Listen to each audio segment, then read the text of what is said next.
One of the amazing things about online dating is that with Tinder and OkCupid and Match.com, with all the apps and websites out there, you have more choices for who to date than you ever could have had. I mean, 80 years ago, we know from research, people tended to marry people who went to their local elementary school, who lived within a couple of blocks of where they lived.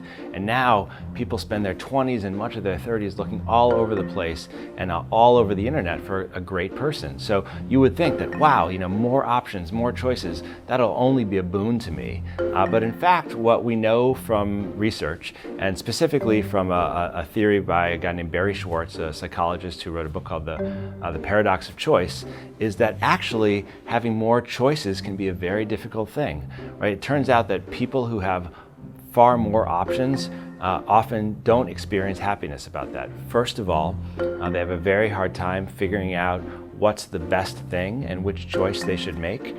They're constantly checking the facts and trying to figure out what they really want. But second of all, once you do make a choice, if you have lots of options, you start to regret the choices that you didn't make, whether it's like shopping for jam in a grocery store, which is what the classic study on this was about, or figuring out what to watch on television. And the same holds true in dating. That's why we found that a lot of people who have all these options are actually driving themselves crazy. It actually is very, very stressful and difficult to date in the age of Tinder and Match.com. And many of the new dating sites are restricting people's choices. They're actually giving you fewer people you can ask out on a daily basis.